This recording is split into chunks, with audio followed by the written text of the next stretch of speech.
Hey, and what is up, everybody? Hold on, let me make sure I'm looking. I don't know. We'll do that. That looks good. All right. Anyways, hey, welcome to Monday's edition of our Mystic Road Trip. And it is, of course, Monday. That means we're talking about magical stuff. And if you have never been here before, my name is Kim. I am the host and all around woo-wooer on this podcast. I am an astrologer, I'm a tarot reader, I'm a wellness and spiritual life coach, among a bunch of other stuff. And I decided to go on this mystical journey road trip, to try to learn new things and cultivate my practice. And I thought it would be great to take the things I learned and share with you so that maybe if you're on your path as well, I can help you too. It's kind of what I'm put here on the world to do, and that goes for a lot of different aspects, from astrology to human design. Everything says this is what I'm supposed to be doing, and it's the thing that feels the most in alignment with myself. So, my hair is doing some funny stuff. Anyways, that being said, like I said, it is Monday. This is our Mystic Road Trip. So today we will be talking about magical, mystical, spiritual things. In particular, we're going to be talking about the astrological houses. We're going to break those down and give you a little better clue on them. And but before we do that, we're going to do a couple things. We're going to do housekeeping and shameless plugging, which is something I absolutely love doing. And then we'll talk a little bit about our week in the stars, and then we will go from there.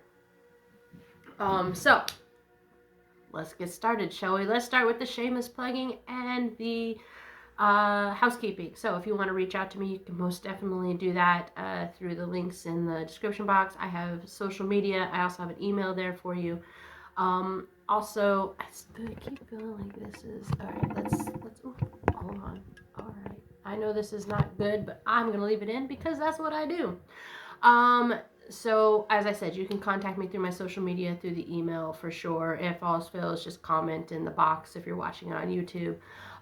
If you would like to support the podcast, any and all engagement with the podcast audio or the video on YouTube would be amazing. The more you engage, like, comment, share, follow, subscribe, all that kind of stuff, the more the algorithm picks me up and ships me out to other people, and that's kind of what we want, right? I want to build a community. I want us to build a community where we can help each other grow and learn and make the world a better place, because I think right now, as a collective, that's what we need.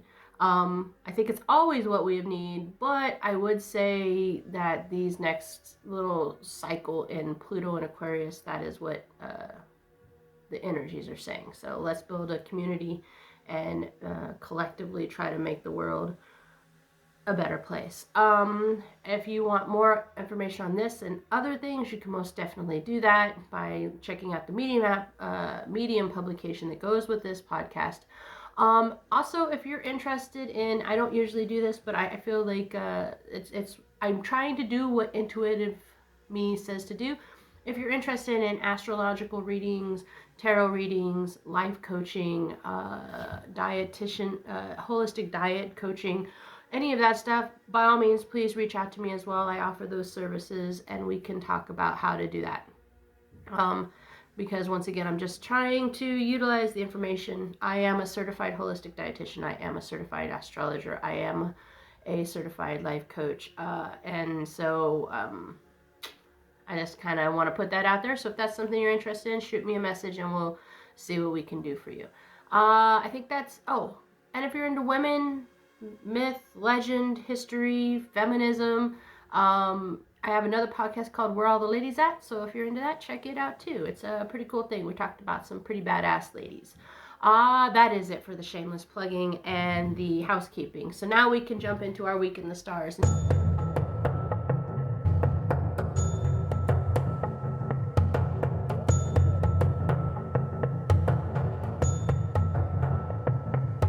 If you haven't been here before, this is where I take a couple of days where there's some interesting astrological movements, and I kind of give you an idea of what the energy is going to be like, and maybe a little advice on how to navigate that energy. So this is the last week of April, so we're going to start with Wednesday, April 23rd. And this day, Sorry guys, I thought I was going to sneeze. The sun in Taurus is going to square Pluto in Aquarius, and the moon is going to enter Pisces. So what that kind of looks like is this, squaring, as we've talked before, is not a very harmonious power struggle, right? It is going to bring some struggles in there. But also deep transformation, maybe some hidden truths coming free. You're might feel a little tug with the desire to be, for stability versus that of like radical change, because once again, like I said, the sun is in Taurus, which is where the grounding and stability push is going to come. But then Pluto is in Aquarius, and Aquarius is very radical, very innovative, the outside of the box thinker that we all know and love, right? And on top of that, the moon is going to enter Pisces. Now, Pisces is like, a water sign, so they're very dreamy, very emotional, right? So, because the moon moves into that, and the moon is in charge of that realm of our lives, you may find that emotions are a little heightened. Maybe your intuition's a little bit more in check. You might find yourself daydreaming a little bit more. It's basically kind of a day where logic is going to take a backseat to feelings and intuitions. So looking at all that energy pushed together, I would say like the best thing to do is find ways to ground yourself, right? Taurus energy is going to crave that stability. So if you engage in like calm activities, walk in nature, meditation, whatever works for you, it might be great to calm down that more radical and more dreamy Pisces and Aquarius energies, right? And I'd say also don't resist transformation. Pluto is really about it's intense transformation. Trust me, I'm a Capricorn, so I'm a Capricorn and a Cancer, so it has been messing with my life for the past almost 2 decades. So I would say instead of clinging onto the old, right, like just really embrace what comes your way. If it feels right to you, that's where I would caveat it. I would also say trust your intuition. So if it feels right with you, go with the flow. If it doesn't, then don't. It's Pisces moons are all about kind of making subconscious insights a little more accessible. So I would say pay attention to dreams and gut feelings. And that's kind of what I would say on Wednesday, April 23rd, to kind of look out for. Now, Friday, we're going to jump to Friday, April 25th. The moon in Aries is going to be conjunct Neptune in Aries, and then the moon is going to enter Aries. So it's a lot of Aries action happening. So, and when I say action, I mean action, because Aries are like that action, right? So let's take each one a little bit. So the moon conjunct Neptune in Aries. Now, this kind of creates an impulsive emotions and like a little bit of a hazy illusions, right? Because Neptune is very much that hazy thing. So it might be easy to get caught up in fantasies or rushed into things without having much clarity. And because the moon is there, that's going to be focusing on your emotions. So you may find you have kind of like really, really heightened emotions and go, go, go emotions. It is really good for starting things, but I would say hold on and try not to jump too quickly, right? Because the moon in Aries, you might also find you have a little less patience. So I would say on this day, there's a lot of good things that could happen, but I think only if you really pause before you make any decisions, right? Because Neptune is involved, not everything is going to be as it seems. And so taking a moment before making decisions is going to allow you to maybe see through some of the illusions, right?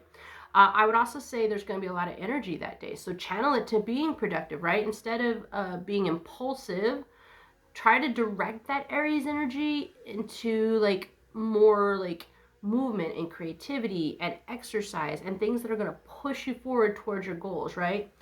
I would also say on this day, you may find that there's a little bit of escapism drift going on, and I call it escapism drift because it means like you're kind of drifting into escapism. So just be careful, because Neptune can cloud judgment, right? Try not to overindulge. Try to stay away from distractions. Maybe it's a day to do a social media cleanse and not be on your phone, and maybe like read and use the energy. Don't just stay still. Like use the energy, but use it in a proper way that's going to give you not only like movement forward in your goals, but also like some gain, something, gain something. Because honestly, escapism, I can scroll. I just did it for 30 minutes. I didn't mean to, but I sat down and I was having lunch and I was like, oh, let me scroll through my phone, which I tell my clients not to do. You should be just focusing on eating mindfully. But for some reason, I picked up my phone and I started scrolling through TikTok for 30 minutes. I just wasted 30 minutes that I could have been enjoying my food and really understanding and being present. Instead, I was scrolling, right? We all do it. It's there, and sometimes it's okay, but I think on this day you might want to steer away from it just a little bit. All right, now we're going to move to Sunday. Now, if you haven't been here before, I do want to remind you that my weeks go Monday through Sunday because I post on Mondays. So I include Sunday in this week. So Sunday, April 27th, Moon in Taurus is going to square Pluto in Aquarius, and the moon's going to enter Taurus, and you have a Taurus new moon. Okay, so that's a lot going on. And if you want to know about the Taurus new moon, you should go back and check out my moons episode. The first episode of every month covers the full and new moon, as well as any holidays that may be in there. And I do focus primarily on the pagan holidays because that is what I do. That is who I am. That's what I worship. But so if you want a bigger overlook into the new moon, I would say go back and do that. I'm going to give you a little insight here. So let's talk about Moon squaring Pluto. Once again, the Moon is about emotion. Pluto is about transformation, right? And Pluto is in Aquarius, so that means that it's kind of intense and a little radical and a little like, I want to burn the world down and build it back up kind of attitude. So I would say you're going to find that your emotions are pretty intense and there may be some power struggles. And especially when it comes around security and change, because Taurus is about it wants stability and security, and then Pluto is pulling for change, right? So the moon itself is entering Taurus, and so that's going to bring the need for comfort and stability and pleasure. Really talking about grounding your emotional turbulence, and that coupled, like I said, with the Pluto transformation, you may find it really.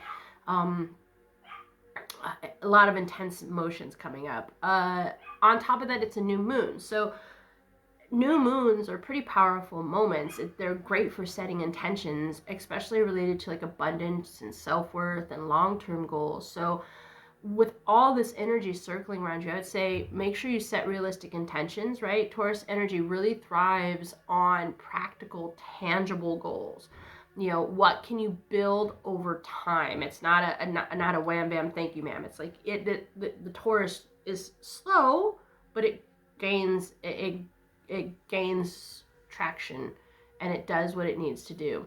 I'd also say ground yourself physically, because maybe Tauruses have this connection with like the earth and the body, and so maybe it's a good day to cook like nourishing foods. Maybe it's a great day to meal prep. Maybe it's a great day, I've started making my own yogurt and my own hummus and all those kind of things, and maybe it's a good day to just do those projects. Maybe get out, walk a little in nature, get the sun on your skin, maybe step on some grass, like these kind of things, or just something that has a sensory pleasure. So if you have like a sauna or a sea, you might want to go out and go for a swim. Anything that has sensory involved is going to be amazing this day. Overall, I would say this week is going to kind of lead to some like tug and pull between Taurus and Pluto, and then there's going to be some intensity going in, with the Aries stuff. So I'd say just try to really grab onto that Taurus energy and really try to find stability where you can. In any of these days, I think that's a good thing, because you have the intense Pluto aspects attached to it. Also, I say there's some things are meant to be and some things aren't. So just trust the shifts in what's happening in your life. Try to trust the universe. It does kind of know what it's doing most of the time. It may not feel like it. And I would say maybe take the new moon to set those intentions, to really look for ways to reward your patience and build that steady growth. And really look at your long-term stability. And I think that's the important key. And let me know if you guys like this, because I haven't done the overall theme for the week before, and it's just something that kind of fell into something I thought about doing. And so if you like it, let me know. I think it's really kind of a cool idea. Anyways, that is our week in the stars, and now we can jump in to the astrological houses. Now, what I'm going to say is that this topic is pretty broad. It's very large, so this could be a little bit longer of a podcast, just so that you guys know. So let's do this. Let's jump into the houses. We're just going to jump right into it, because here's the thing, guys. The astrological houses, you know, when people talk about their signs and their horoscopes and all that kind of stuff, they most people just do it surface level, right? I mean, I think the houses are starting to become more well known, right, because of TikTok and Instagram and all the spiritual people that are on there. But I think a lot of the times it goes unnoticed, right? The houses are key to everything, and can open up a whole world more of information about your blueprint. Now, here's what I'm going to say. I call your birth chart your blueprint. I don't think birth chart is accurate. It's a blueprint. It's what you were born with. Over time, life and things can change that, but this is your core authentic self. So when you're on your journey back to trying to find your authentic self, which is what I'm trying to do, and it's how I coach and it's how I do things, I really think understanding your blueprint can really help you find that path back. And it's so in-depth, and it's so anything. And what I'm doing today by just talking about the houses, it's so surface level. There's so much more involved, you know. And as we go through these podcasts and everything, I'm definitely going to dive deeper into more astrological stuff for you guys. I would say if you guys want a more deeper look at it, just reach out to me. Like I said, I do birth chart readings, I do relocation astrology, I do synastry, I do all these things. But the goal with my coaching is to help people deconstruct the person that has been built for them, which is, it's to say, like, you know, society, our parents, things that have happened in life, all of these factors construct us, right? And it's not bad. It's the way life is supposed to be. But in order to get rid of anxiety and stress and accept who you really are, because we do that a lot, right? We say that to people. We say, you have to accept and love yourself. But in my mind, if you're accepting and loving the wrong person, then it's never going to work. That's why sometimes when people do these courses and these coaching sessions and everything, and they feel like they've made some traction, and then they get into their lives, and 6 months later they're kind of taking steps back. It's because they're loving and accepting not their true authentic self, right? They're doing the constructed. And this is just my opinion, and I'd love to hear from you guys what you guys think of that. So when I look at the astrological charts, it's your blueprint. It's if you're into human design, it's kind of like that. It's a blueprint. It's who you were at your birth before the world happened. It's, for lack of a better term. So when we're doing this episode, I'd really like you guys to go into it like that, right? So let's go ahead and we're going to start with just house 1. That's the alchemical self. So some keywords I would say for this house would be like identity, aura, spiritual path, right?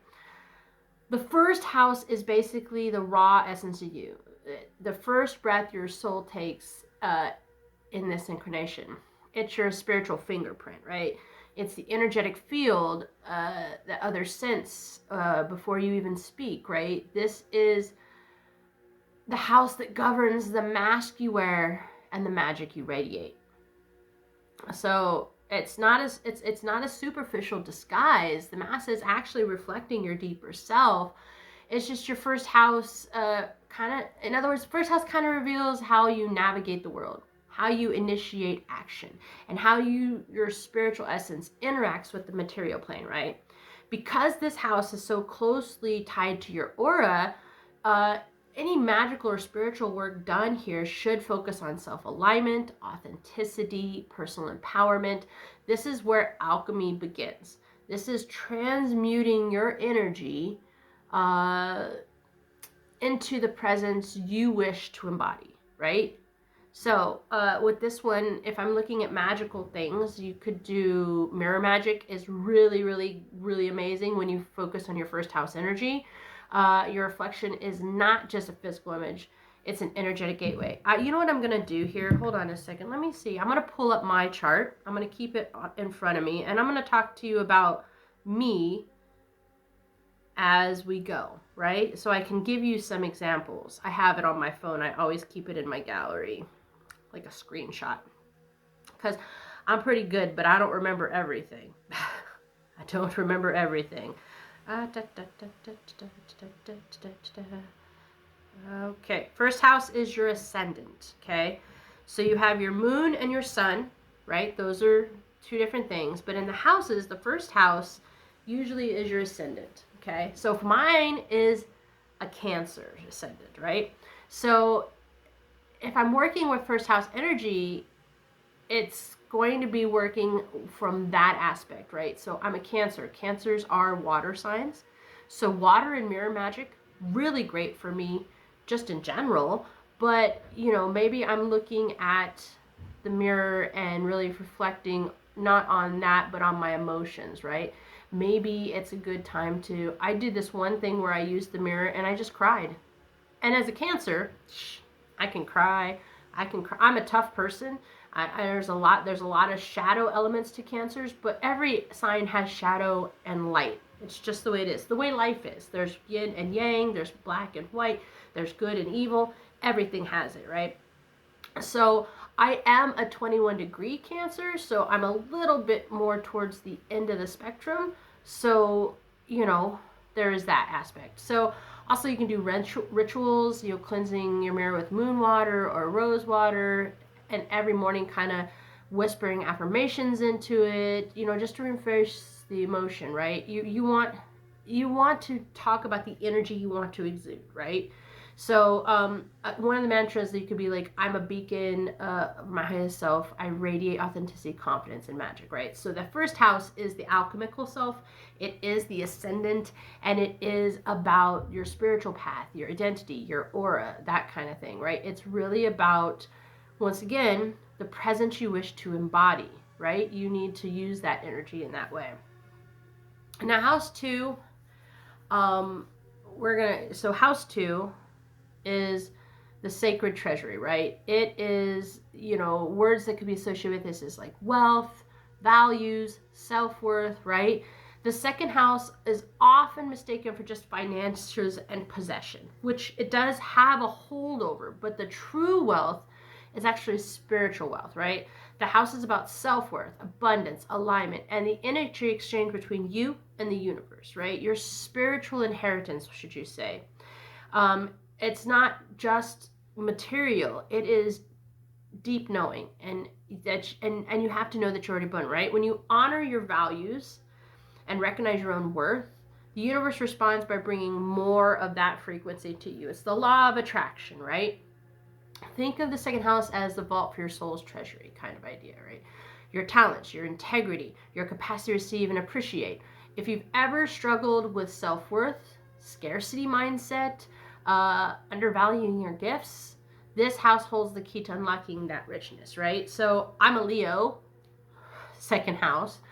So I thrive in being a center of attention a little bit. And that's not necessarily a bad thing. I know sometimes Leo get the rep of being egotistical and maybe a little like braggy.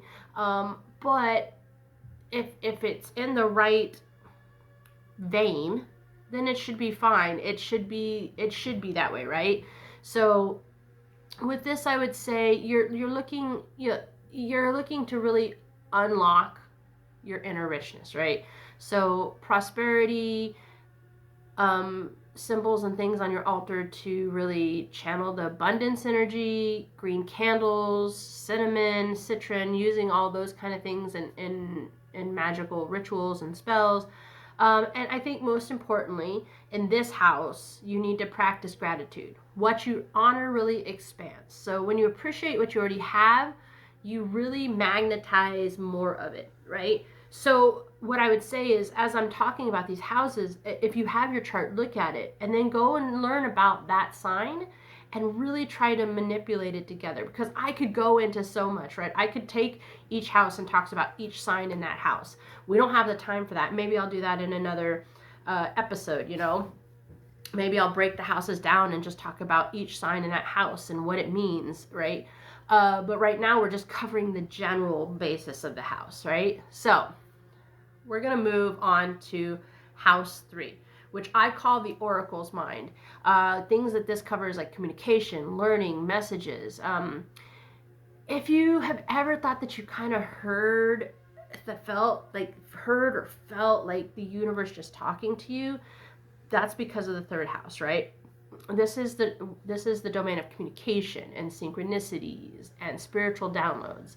It really governs not just human speech, because it does, but also language of the universe, symbols, signs, messages from the unseen, right? This house is where intellect kind of meets intuition. It's why we sometimes just know things before they happen, or why certain words and ideas seem to follow us around. The 3rd house teaches that learning isn't just about facts. It's about decoding the reality itself, right? So dream journaling would be great for this. Really paying attention to repeating numbers and symbols and phrases, right? The universe tends to send us messages. And this house is kind of where you would find how that you would receive those messages, or how those messages may be sent, right? If you need clarity on a situation, write down your question, and then maybe your spirit guides will help you out. This is other ways you can work with this energy. So for instance, I am a Libra. So I'm an air sign. So I am about my mental capacity and my communication in this house. And so I receive things in that way, right? And I also need those kind of things, all right? So when I'm talking about communication or synchronicities or spiritual downloads, Libras are very much about being balanced, right? They need both sides of the story, right? And that's kind of how I receive my messages. I get kind of downloads that come with the good and the bad, and then I weigh the options, kind of thing. And that's just how I function it. And by the way, I just want to say, this is how I take the houses. There's probably more traditional ways to look at it, but honestly, this is kind of my outlook on it. So that's kind of, oh, I'm sorry, that was house 3. I lied. I'm a Virgo. My bad. House 3, Virgo. So even still, balance, very practical, very detailed. I am someone that definitely needs that. I'm sorry, I read that wrong house. My bad. We're moving on to house 4 now, and there I am, a Libra. So house 4 is what I like to call the ancestral portal. It's focused as like home and roots and the subconscious, right? The 4th house is more than just physical space. It's the energetic kind of womb of your soul's origin, right?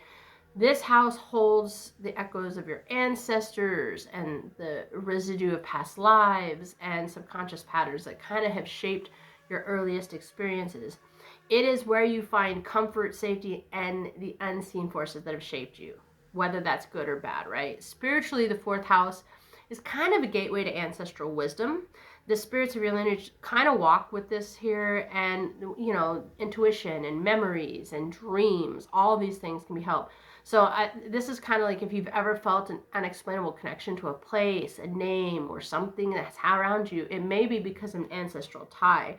And we're going to get into that in another episode, because there's so many cool things that we can talk about with that. All right. Healing work in this house means honoring your roots while breaking free from those generational wounds, right? Generational trauma. You could set up and have some things that memorialize your ancestors. Ask your ancestors for guidance.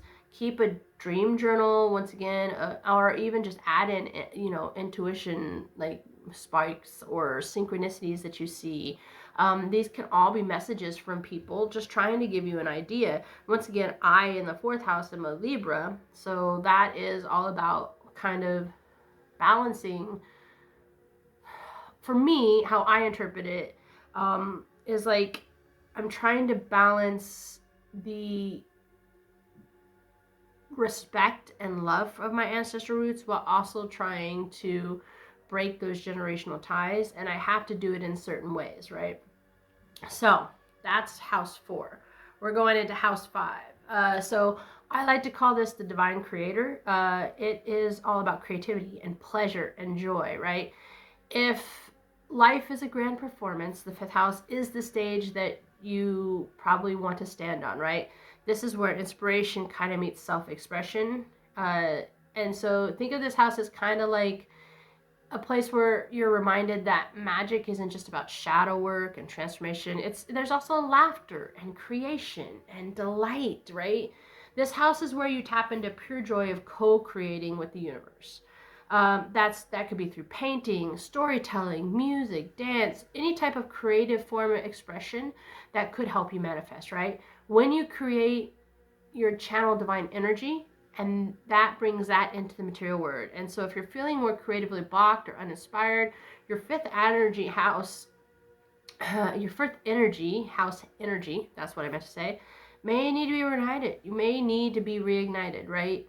And so that can be, doing some fire spell work, dancing or just moving your body, singing, anything that can help you unblock that creativity.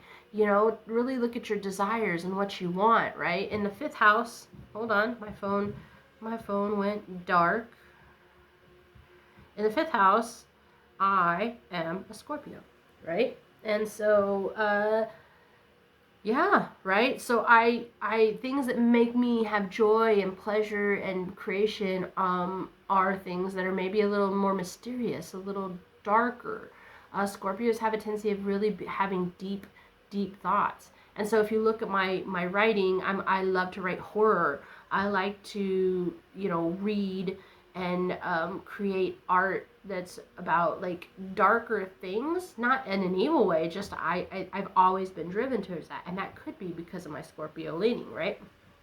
So that is that. Now we're going to go to the 6th house. And that's, I dubbed that the Witch's Workshop. This is where health, rituals, sacred service, this is all covered in this house. Where the 5th house brings kind of spontaneous joy. The 6th house is more about discipline, right? The house governs daily rituals, health, and sacred service. And that's important. It's the difference between inspired and then the commitment to bring it to reality, right? So spiritually, this house is where magic becomes practice, right?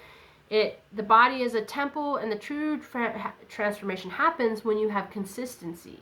No matter what you're doing, whether that's spell work, whether it's self-care, whether that's healing, whatever it is, that is important. And this is where herbalism and lunar rituals and sacred work align with the cycles of nature, right? So I, in my 6th house, is a Sagittarius.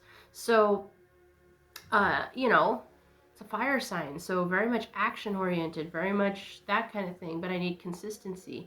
And there's more in depth to that, right? So I would say self-care rituals aligned with the moon cycle would be good with this. A good full moon practice always. If you want suggestions on that, go back and check out the podcast from the beginning of the month. Really paying attention to your body's wisdom, right? And also like keeping an herbal journal. Why not? Like get in touch with like the plants and herbalism. Like I said, herbalism is a big thing in this, right? So that's kind of the 6th house. Now the 7th house is the alchemical mirror for me. And just, my 7th house is a Capricorn. It's the only other Capricorn placement I have besides my sun sign.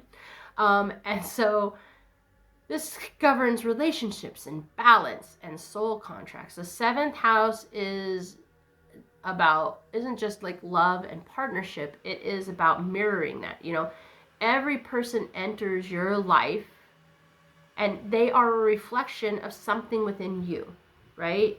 And it can really deep lessons, wounds, strengths, everything. This house governs soul contracts and karmic ties and the balance between self and others. Spiritually, it kind of teaches relationships are not random, right? They are an alchemical process that really shape your evolution, right? And that's the truth. The people that you meet that come into your life are there for a reason, right? You know, your seventh house could make it be like, you know, the same type of people, same situations keep coming up in your life. Well, that's the seventh house. It's saying, you know, this is where you need healing or growth. Here, do this. And the key is learning how to navigate this house, and do it with discernment, right? Knowing which connections nurture your soul and which drain your energy, right? So in this realm, when you're doing magical work, I would say things like cord cutting, you know, really meditating on karmic lessons, you know, trying to figure out what the relationship is trying to teach you. Working with rose quartz is also good. All these kind of things would really be housed in here, right? So let's move on to house 8. This is, I just like to give things names, really. So I'm going to call this the Phoenix Chamber. And that's because this is about death and rebirth and occult wisdom, right? The 8th house is kind of like the underworld, right? This is where you can confront your fears, your shadows, any type of hidden power.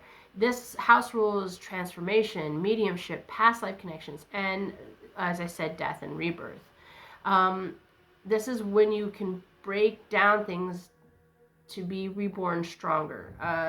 This house is deep, deep magic. It's kind of where you embrace the cycles of endings and beginnings, right? Nothing truly dies. Energy only transforms depending on how you feel. If you're drawn to the occult and tarot or spirit work, your 8th house energy is likely strong. But you understand, just like Uncle Ben said in Spider-Man, with great power comes great responsibility, right? And you have to face your shadows. So working with black obsidian or onyx, or, you know, doing shadow work, past life insights, journaling after dreams, you know, anything like that is going to be key for you. My 8th house is Aquarius. So I'm a little bit of a rebel. I'm a little bit of an outside the box thinker, but I'm also very intuitive, and I really think that the aspects that I work on are there for the collective, not just for me, right? All right, let's go to house 9. This is I dubbed this the cosmic pilgrim. This is a higher learning, spiritual quest, expansion, right? The 9th house is the great explorer of the Zodiac.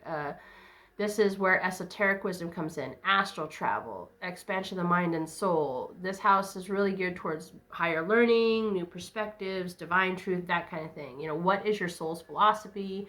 What truth really guides your journey? Those kind of thing. This is where sacred knowledge lives, and where you seek it. So, you know, if you're feeling pulled towards certain cultures or teachings, or like moving, like, you may find that this is in the 9th house. My 9th house is Pisces, so everything is very dreamy for me. It's very I need to go on my intuition with these things, right? So meditation with a map might be good. You know, maybe you're trying to figure out where you find relocation astrology could be good. You know, astral travel journal, just regular travel journal, reading about sacred texts from different traditions, right? Embracing all this could be really important for you. So let's go to house 10, and this is the legacy keeper, and that's because words like purpose and destiny and high calling are associated with this house. It's the soul's mission meets the world kind of idea, right? This house holds kind of the blueprint for what your divine purpose is, and how what you're meant to leave behind, right? What impact will you make? Your work is your offering, you know, whether through profession, calling, or just how you interact with the world. That's what's happening. This is like your sacred duty, you know. And, you know, the house also carries the weight of external expectations as well. So you have to define success on your own terms, right? My 10th house is Aries. So I really do need to define my own, and I need to take action on that, right? This is really great for doing some mindfulness work, like writing letters to your future self, working with crystals like lapis lazuli or amethyst to help like clarity. And intention candles, any type of intention work, this is how, that would be important in this house. So we're going to go to house 11. That is the sacred circle. So community, cosmic connection, manifestation. This is the realm of like kindred spirits and collective energy. It governs the people who inspire, support, and elevate you. Basically, it's about your soul tribe, right? Manifestation through community. So you need to align with the right frequencies. People you surround yourself with influence your path, right? What does that say? It's like you are the sum of the 5 people around you or something like that. I don't know the exact quote, but that is true. Like the people that surround you can help you cultivate your energy, or they can zap it, right? You need to really look for high vibrational connections. So this is places where vision boards are really great. Working with things like celestite or aquamarine is really good. Any type of group manifestation, so group work would be great with this. My 11th house is in Taurus, so I really am rooted in community. I need to be grounded, and I need to find high vibrational connections that really connect to me on the I hate this terminology, but this first word that came to me was practical, like emotions, because Taurus of the earth signs, and I say this a lot, is probably the most emotional because it is ruled by Venus.